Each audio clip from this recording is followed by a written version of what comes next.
नमस्कार, मैं हूं अपूर्व ठाकुर और आप देख रहे हैं जागरण जोश। राष्ट्रपति व्लादिमीर पुतिन भारत के दौरे पर आ रहे हैं। यह खबर तो बड़ी है, लेकिन इस दौरे से ठीक पहले रूस से जो खास खबर आई है उसने पूरे विश्व की राजनीति में हलचल मचा दी है।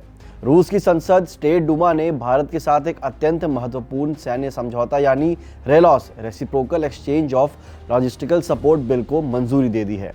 क्या आप जानते हैं कि यह समझौता भारत और रूस की सेनाओं को एक दूसरे के मिलिट्री बेस इस्तेमाल करने की ताकत देगा? जी हाँ, हिंद महासागर से लेकर आर्कटिक तक अब दोनों देशों की जंगी जहाज और लड़ाकू विमान एक दूसरे के बंदरगाहों और एयरबेस का इस्तेमाल आसानी से कर सकेंगे। अमेरिका और चीन जैसे देशों की नजरें अब इस साझेदारी पर क्यों टिकी है और कैसे यह समझौता भारत रूस की दोस्ती को एक नई अभेद ऊंचाई देगा, आज हम इसी पर बात करेंगे। यह समझौता कोई साधारण कागज का टुकड़ा नहीं है, यह तो हमारे और रूस की सेनाओं के लिए एक गेम चेंजर है। याद कीजिए, यह करार 18 फरवरी को दोनों सरकारों के बीच साइन हुआ था और पिछले ही हफ्ते रूस के प्रधानमंत्री मिखाइल मुश्तिन ने इसे स्टेट डूमा यानी वहां की संसद में मंजूरी दिलाई। इसका मतलब क्या है? इसका मतलब है कि अब यह समझौता कानूनी रूप से लागू होने के लिए पूरी तरह तैयार है। यह सिर्फ एक औपचारिकता नहीं है, यह दिखाता है कि रूस अपनी दोस्ती को लेकर कितना गंभीर है। पुतिन के आने से ठीक पहले इस समझौते को मंजूरी मिलना यह एक साफ संदेश है कि सैन्य साझेदारी में अब कोई रुकावट नहीं है।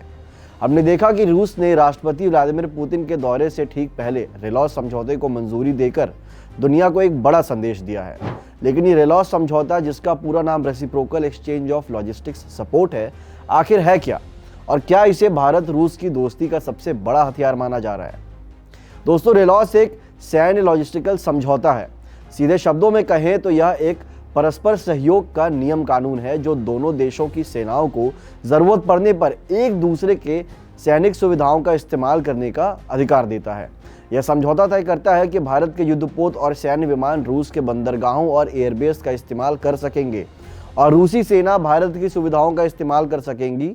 और तो और, जब भारत या रूस की सेना लंबे मिशन पर अपने देश से दूर रहेंगे तो वे एक दूसरे के सैन्य ठिकानों पर रुककर ईंधन, राशन, स्पेयर पार्ट्स और अन्य आवश्यक लॉजिस्टिकल सपोर्ट ले सकेंगे। इसका सबसे बड़ा फायदा क्या है? रेलॉस का सबसे बड़ा फायदा है कि यह दोनों सेनाओं के ऑपरेशनल दायरे को असीमित कर देगा। इस समझौते से हिंद महासागर में रूसी नौसेना की उपस्थिति और तेजी से बढ़ने में मदद मिलेगी, जो चीन के प्रभाव को संतुलित करने में सहायक हो सकता है। वहीं भारत के लिए यह समझौता आर्कटिक क्षेत्र में एक महत्वपूर्ण कदम है।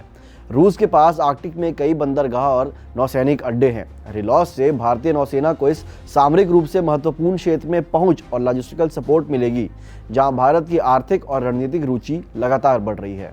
तो दोस्तों, रेलॉस समझौता केवल सैन्य अभ्यास के दौरान सहयोग नहीं बढ़ाएगा, बल्कि यह शक्ति काल और आपदा राहत जैसे मानवीय कार्यों में भी दोनों देशों के सहयोग को कुशल और कम खर्चीला बनाएगा। यह समझौता भारत और रूस की दोस्ती की अटूट नींव को और मजबूत करता है।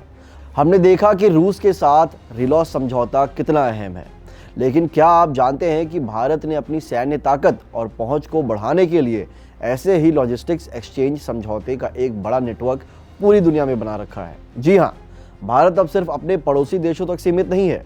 इन समझौतों के जरिए भारतीय नौसेना, वायुसेना और थल सेना को दुनिया के प्रमुख सामरिक ठिकानों तक पहुंच का फ्री पास मिल गया है। चलिए मैं आपको बताता हूं कि रूस के अलावा भारत ने किन किन बड़े देशों के साथ ये लॉजिस्टिक्स समझौते किए हैं और क्यों ये भारत के लिए गेम चेंजर साबित हुआ है। सबसे पहले आता है अमेरिका के साथ भारत का लेमोआ समझौता। इसका पूरा नाम है logistics exchange memorandum of agreement. यह समझौता सिर्फ कागजी कार्रवाई नहीं है, बल्कि यह हिंद महासागर और प्रशांत महासागर में भारत के लिए सबसे बड़ा पावर प्ले साबित हुआ है।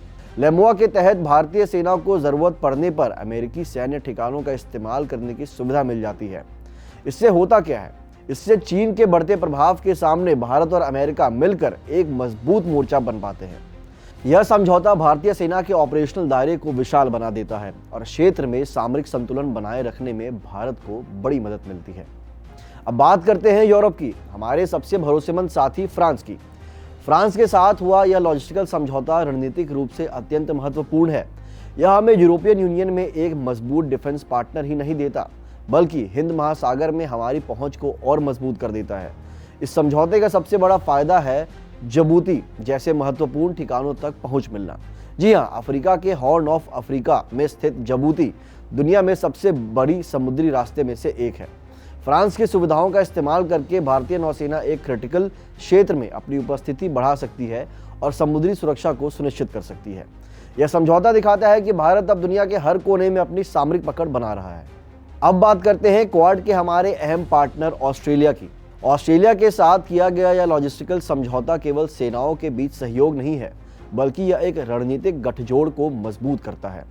यह समझौते सीधे तौर पर free and open Indo Pacific के साझा लक्ष्य को मजबूत करते हैं, यानी इस पूरे समुद्री क्षेत्र में किसी एक देश का प्रभुत्व ना या मोनोपोली ना हो। इस करार से भारतीय नौसेना की पहुंच इंडो पैसिफिक क्षेत्र में और भी मजबूत हो जाती है। जब ऑस्ट्रेलिया और भारत के युद्धपोत एक दूसरे के बंदरगाहों पर आसानी से रुककर ईंधन और मरम्मत जैसी सुविधाएं ले सकते हैं, तो यह चीन को एक साफ संदेश देता है कि इस महत्वपूर्ण समुद्री क्षेत्र में लोकतांत्रिक ताकतों का तालमेल कितना मजबूत है। और अब बात करते हैं एशिया की एक और बड़ी ताकत की, जापान।